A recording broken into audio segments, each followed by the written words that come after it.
Bonjour à tous et à toutes. Ce soir, je fais une vidéo qui suit en fait, qui est le prolongement d'une première vidéo que j'avais faite sur la thématique de l'incestuel, la famille incestuelle, la relation incestuelle dans les violences intrafamiliales, sur mon autre chaîne Almarie Lune.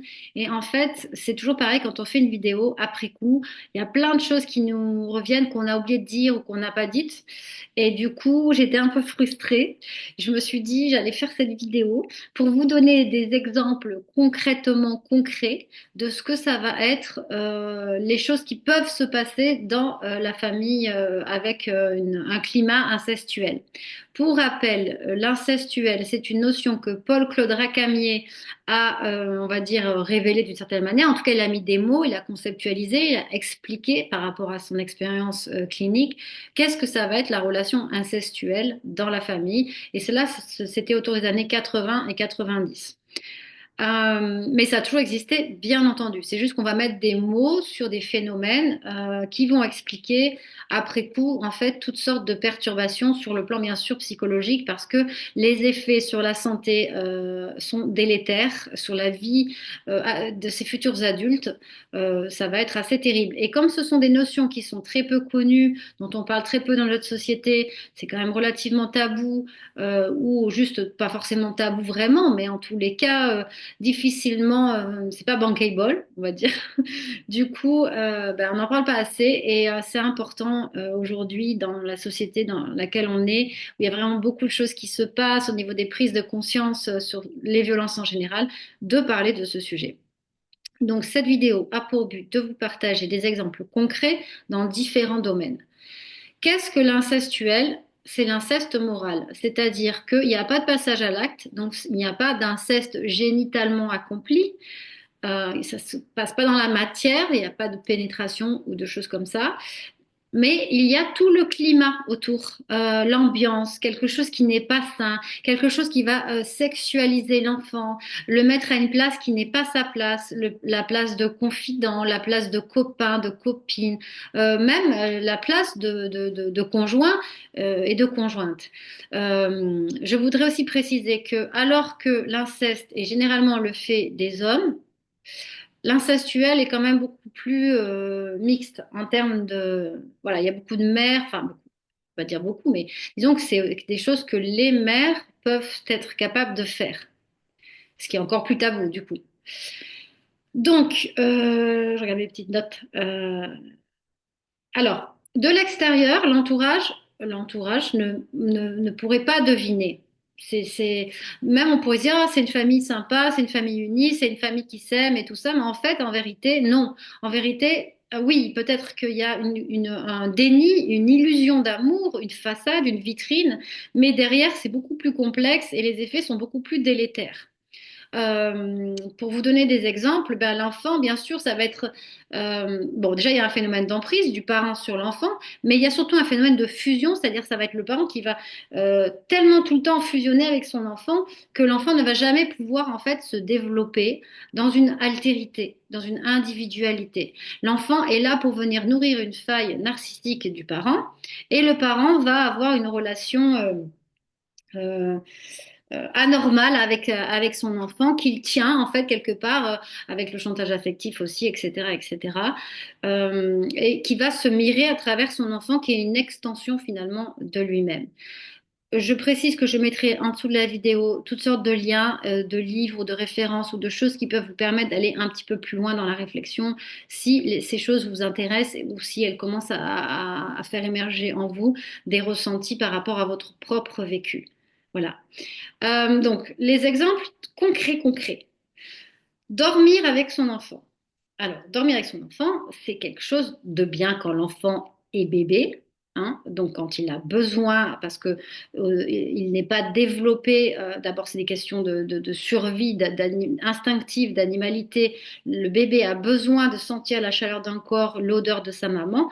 Mais il y a un âge où ça doit s'arrêter. Il y a un âge où l'enfant, il faut qu'il commence à comprendre. Au moment où il va justement défusionner avec sa mère, on peut dire que c'est, on va dire un petit peu à l'entrée en maternelle, bon, ben, vers 3 ans, 4 ans selon l'enfant, c'est le moment où on peut quand même commencer à mettre son enfant à ne plus dormir avec son enfant. Donc on ne dort pas avec son enfant, à part vraiment grosse exception, une grosse maladie, l'enfant vraiment a une terreur nocturne, il le demande parce que physiquement il est mal et qu'on doit contrôler sa température, etc. Ça peut se comprendre. En tous les cas, ce qui est sûr, c'est qu'on ne dort plus avec son enfant quand son enfant commence à rentrer dans l'adolescence, ni après. Je veux dire, ni pendant toute l'adolescence, ni après, en fait. C'est juste logique. Donc il y a ça. Après, il va y avoir, ben, pareil, les salles de bain. On ne prend pas sa douche avec son enfant jusqu'à un âge avancé. On ne prend pas son bain avec son enfant jusqu'à... À partir du moment où l'enfant il sait se laver tout seul et qu'il n'y a pas de danger, il faut le laisser se laver tout seul en pleine autonomie. On n'est pas là pour venir lui nettoyer son kiki à un âge avancé. Je veux dire, il y a un moment donné, il faut comprendre ça. C'est important de le respecter. Respecter son enfant en tant que sujet. Un enfant qui, autant quand on est tout petit, la pudeur, ces notions de honte n'existent pas, autant il y a un moment donné où on n'a pas envie qu'on voit nos fesses, on n'a pas envie qu'on touche nos fesses. Et quand l'enfant l'exprime, quand il arrive à le verbaliser, c'est d'autant plus important de respecter cet enfant, parce qu'il l'a dit. Donc, si on ne respecte pas le fait qu'il ait dit arrête de me toucher les fesses et qu'on continue de dire oh, c'est des fesses, machin, on ne le respecte pas en fait.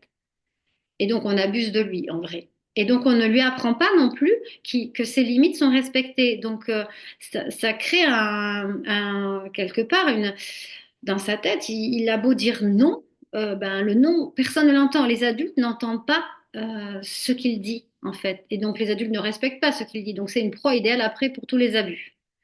Donc ça, c'est très important et voilà, je le dis de manière un peu... Mais c'est important, donc je le dis. Voilà, voilà. Par exemple, moi, je me souviens, je l'avais dit dans la première vidéo que j'avais faite, dans la douche, dans les douches communes dans une piscine au Luxembourg, une mère qui était avec son gosse qui semblait avoir 11 12 ans, quoi. Donc, c'était pas 3 4 ans, c'était un ado, un pré-ado qui lui arrivait au niveau des tétés et elle prenait la douche avec lui. Et moi, j'étais choquée parce qu'autour, il y avait plein de femmes qui se lavaient. Certaines n'avaient pas de haut et en plus, il n'y en avait même pas de bas parce que c'est le Luxembourg. Bref. Et moi, j'étais pas, ça m'a mis mal à l'aise. Et personne disait rien, en fait, parce que qu'est-ce qu'on va dire? Euh, Donc ça, c'est important. C'est important de respecter la pudeur et l'intimité et les lieux d'intimité. Il y a des lieux où on ne pénètre pas sans frapper à la porte. C'est une question de respect, en fait. Et on doit attendre que l'enfant il dise oui avant de se dire j'ai frappé, c'est bon, j'entre, en fait. Ça aussi, ça sert à rien de frapper si de toute façon j'abuse. C'est comme de demander, de dire à quelqu'un est-ce que tu viens faire l'amour avec moi? Bon, j'attends pas ta réponse et je le fais en fait. C'est un exemple que je donne pour montrer. euh, c'est un exemple un peu comparatif, un peu extrême, mais c'est pour dire qu'après, malheureusement, ça va créer des futurs adultes qui sont vraiment des proies idéales en fait pour tous les prédateurs. Ah oui, l'autre chose, dans le même esprit, les toilettes, eh ben, ça va être les familles où on est aux toilettes, mais la porte ouverte, c'est-à-dire on fait pipi, caca, on parle en même temps aux uns aux autres, tout ça c'est tout à fait normal. On ne doit rien se cacher. On ne doit rien cacher à personne, on doit tout déballer, tout démontrer, et il n'y a pas de limite à l'exposition de son intimité. Donc ça fait aussi des parents qui peuvent, par exemple, se trimballer tout nus. Ils sortent de la chambre, ils vont aller chercher un truc dans le frigo, ils sont à poil, ils sortent de enfin voilà, ils vont dehors chercher une serviette, en fait, ça ne leur pose aucun problème parce que, évidemment, ces adultes, en général, ont grandi dans des familles comme ça. Donc, ça se répète aussi de génération en génération. Si personne n'intervient, si personne ne dit rien, tout le monde trouve ça normal, parce que tout le monde a connu que ça, en fait. Mais ça, c'est pas normal. Non seulement c'est pas normal, mais surtout, ça fait des très, très gros dégâts sur le plan psychique. Et sur le plan, oui, c'est une effraction psychique de l'enfant, en fait. Donc, c'est important de prendre conscience. Avant de continuer les autres exemples que j'ai préparés, je voulais vous dire. D'abord, il est possible que les exemples que je vous donne, vous les ayez vécus ou que vous-même, en tant que parent, vous l'ayez fait. Par exemple, que vous soyez promené nu devant votre enfant. Déjà, ben, en fait, il y a des âges où c'est pas grave parce que les petits n'ont pas cette notion-là. Les tout petits, de 1 an, 2 ans, les bébés, ça, c'est... Mais ce qui est problématique, c'est si vous en prenez pas conscience et si vous continuez, en fait. Et, et en fait, c'est jamais trop tard pour changer, pour réfléchir sur nos modes de fonctionnement, pour se documenter et pour essayer du coup de faire un travail personnel sur soi pour le bien de nos enfants, en fait. Voilà. Alors, j'ai dit les toilettes, j'ai dit la pudeur, la nudité est affichée n'importe quand. Autre chose qu'on peut aussi retrouver, il peut y avoir des photographies. Alors, ça va être le parent ou le grand-parent ou l'oncle ou la tante ou je ne sais qui qu'encaisse, va prendre des photographies des enfants soit dans des positions très suggestives, où l'enfant va être très sexualisé, soit par exemple à la maternité, on va prendre en photo le sexe du bébé. Et quand je dis le sexe, c'est pas le bébé tout nu en entier. Ça va être vraiment les parties génitales. Ça va vraiment être, j'écarte les jambes, je prends en photo les parties génitales. Alors que bah, ça ne se fait pas en fait, c'est-à-dire c'est quoi? Ça ne se fait pas. On ne prend pas en photo le sexe du bébé à sa naissance, en fait. Il y a un problème. Clairement, il y a un problème à ce niveau-là. Qu'est-ce que je pourrais vous donner d'autre comme exemple? Donc oui, il y a tout ce qui va être... Alors, dans le livre de Camille Kouchner, La Familia Grande, il y a un moment donné où elle raconte dans la villa qu'il y avait dans le Var, où ils étaient tout le temps en vacances, il y avait plein d'adultes et tout, c'était l'époque en plus. Et en fait, il y avait des jeux et des jeux de mime, par exemple, et ça va être les adultes qui vont demander aux enfants de mimer une scène d'amour ou de s'embrasser sur la bouche et qui vont dire ah c'est mignon. Ce genre de choses. En fait, ce genre de choses, c'est malsain. On ne doit pas mêler les enfants à la sexualité. Voilà. Euh, Ça ne veut pas dire qu'il faut pas qu'il y ait une éducation, hein, c'est pas ce que je veux dire, hein, attention. Mais je veux dire, en tous les cas, on ne doit pas mêler nos enfants à notre déjà propre sexualité, parce que ça, c'est un autre aspect de la famille incestuelle qui va soit faire en sorte de faire des bruits très forts pour que l'enfant entende le moment où ils font l'amour, soit ils vont faire en sorte que, en fait, il n'y a pas de verrou aux portes, donc de se faire surprendre, soit ils vont laisser traîner des objets érotiques, de la dentelle. Alors à l'époque, il y avait les cassettes vidéo porno. Ils vont faire en sorte que l'enfant ait accès à des images érotiques ou pornographiques, alors que normalement, il faut les préserver parce que leur psychisme n'est pas prêt à comprendre et ça peut être très traumatisant pour un enfant. Voilà, quand on a un enfant de 3 ans, on fait en sorte qu'il ne tombe pas sur des images pornographiques, en fait. C'est la base. Si possible, on essaie de le préserver au moins jusqu'à ce qu'il ait 13 14 ans, parce que de toute façon, à un moment donné, ça nous échappe. Avec tout ce qu'il y a qui circule, malheureusement, on ne peut pas toujours les protéger de tout. Mais voilà. Autre chose, qu'est-ce qu'il y avait d'autre? Oui, la sexualité des parents qui est montrée d'une manière ou d'une autre. Demander à son enfant d'enregistrer les cassettes, enfin d'enregistrer, bon, à l'époque, les films porno. Rentrer dans... Alors, la mère qui a son ado, qui a sa petite copine, sa première petite copine. Alors déjà, la mère qui montre ses hémorroïdes à la copine de son fils. Bon, bah ça, c'est pas normal en fait. C'est-à-dire que ce genre de mère va être très intrusive auprès de la copine en général. Enfin, il y a plein de. En fait, il y a des milliards de différentes choses comme ça qui sont pas forcément toujours les mêmes. Il n'y a pas forcément toutes les choses, mais en tous les cas, ce que vous devez retenir, c'est que il y a l'enfant, il y a un vrai mal-être, une sensation que quelque chose n'est pas clair, que quelque chose n'est pas tout à fait normal en fait. Mais comme tout le monde fait semblant que tout est normal, on finit par étouffer tout ça et par croire que tout est normal. Mais intuitivement, on sent quand même qu'il y a quelque chose qui n'est pas sain. Donc ça va être la mère hyper intrusive qui va poser plein de questions sur la sexualité de son fils à la petite copine de son fils, ou qui va demander à son fils ou à sa fille d'ailleurs, il faut tout raconter sur sa vie intime, sur sa vie sentimentale et sur sa vie sexuelle. C'est-à-dire il n'y a pas de barrière générationnelle en fait. Euh, il n'y a pas le tabou de l'inceste, puisqu'il y a du coup cet inceste moral finalement, verbal, moral, etc. Et donc, ça va être aussi la mère qui va rentrer d'un seul coup dans la chambre pour voir qu'est-ce qui se passe. Et puis, éventuellement, si son fils il est allongé dans le lit avec sa petite copine, eh ben, elle va venir soulever la couette pour voir comment est foutue la petite copine. Elle va faire des remarques sur ses fesses, sur ses nichons, et trouver ça tout à fait normal. Voire, elle va aller lui acheter de la lingerie, voire elle va lui acheter des strings, tout ça. Parce qu'en fait, cette petite copine, c'est un petit peu, comment dire, elle se projette un peu de, en fait, elle peut pas passer à l'acte concrètement avec son fils, et donc elle va essayer de fusionner avec la petite copine pour la tenir elle aussi en fait, pour que elle aussi elle soit sa chose et qu'elle puisse réaliser des choses de l'ordre du fantasme, d'une certaine manière, à travers cette petite copine. Si elle va lui acheter de la lingerie rouge en dentelle, bah, elle sait que, enfin, c'est quelque chose d'assez absurde en fait. Quand on y pense, c'est complètement absurde. Bref, donc il y a ça. Qu'est-ce qu'il y a d'autre que je pourrais vous... Oui. Donc l'enfant est un confident, donc on va tout lui raconter. C'est comme le petit copain, la petite copine, on fait pas de différence, donc on raconte toute sa vie sexuelle. Et puis aussi, ben, on va raconter combien papa ou maman d'ailleurs ne me satisfait pas, il est jamais là. D'ailleurs, souvent l'autre parent est absent, il fait en sorte de pas être là, ou alors il a du travail, ou il est trop occupé, ou ou en tout cas, il est critiqué sur ses manquements, sur ses absences.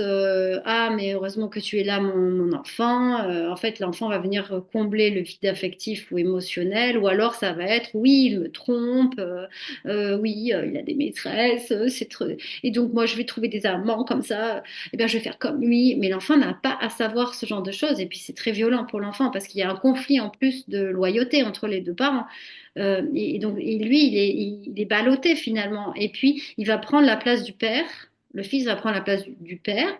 Des fois, ça peut être la relation homosexuelle mère à fille aussi, ça existe. Hein. Faut pas croire que c'est toujours hétéro-genré. Mais quand même, voilà, moi je donne toujours, je parle, comme je vous l'ai dit, beaucoup de la mère et du... Ah oui, dans ces familles-là, en général, on s'appelle par les prénoms. On dit pas papa, maman, ça va être Véronique, Paul, Jacques, Pierre, Jean, Suzanne. C'est une façon de gommer justement cette frontière, cette différence générationnelle qui est une sorte de... Bon, bah, il y a papa, il y a maman. Donc là, c'est plus ça. Ça vient, oui, c'est ça, dissoudre un petit peu cette relation-là. Et puis hop, ça devient quelque chose comme ça. C'est ça que je voulais vous dire. Ça, c'est important. Avec les mains, c'est très évident du coup. L'enfant, au lieu d'être à sa place d'enfant, il se retrouve à cette place-là, voire à cette place-là. Voilà, ça c'est caca. Caca, caca. Il faut fuir.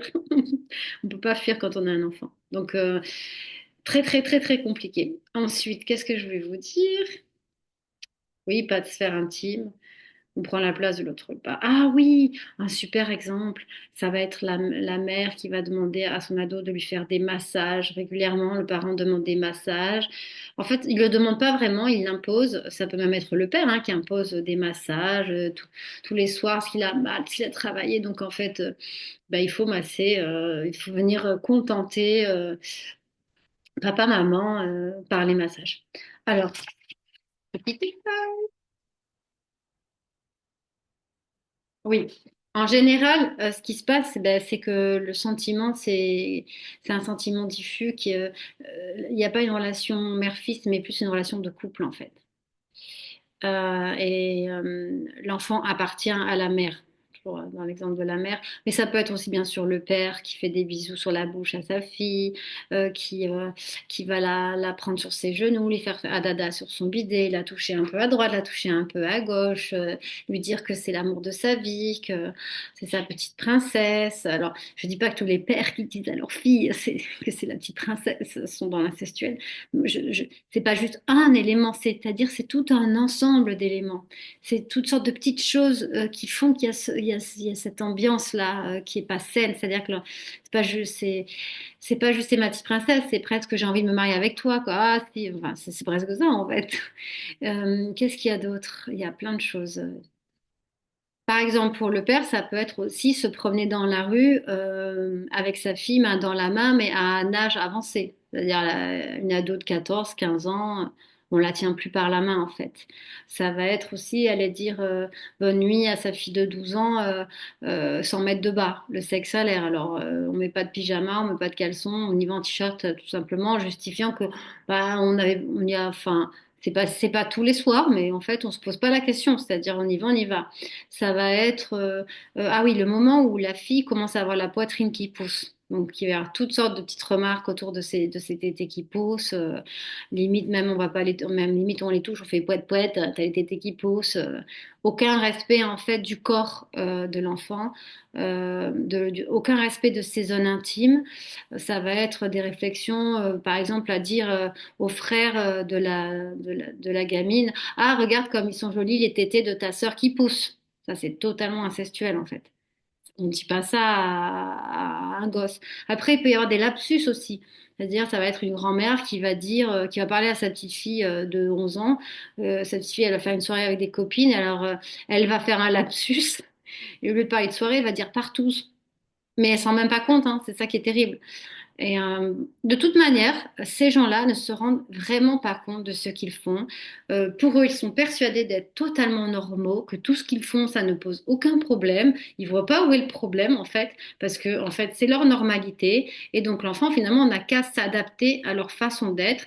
Ils n'ont absolument aucun intérêt, même pas conscience que les enfants sont des sujets, que les enfants sont des personnes, que les enfants sont des êtres sensibles et que les enfants ont le droit de s'exprimer. Donc il va y avoir tous les abus, je te touche, je te prends, je te fais des papouilles, même quand tu n'en as pas envie en fait. Donc les notions de consentement, ça commence très tôt. Et dans ces familles-là, il n'y a absolument aucun respect du consentement. Aucun. C'est vraiment un abus psychique de l'enfant. Voilà, donc c'est vraiment important d'en avoir conscience parce que je pense que si on veut que la société s'améliore, si on veut être moins sous Prozac, sous Séroplex, etc., ou avec des addictions, ben en fait, ça serait bien qu'on commence à mettre des mots sur les mots et à faire en sorte que du coup, il y ait vraiment des changements éducatifs dans les familles et de société en général. Voilà, bon, c'est un peu long en fait. C'est pas prévu. Heureusement, je vais couper, couper, couper.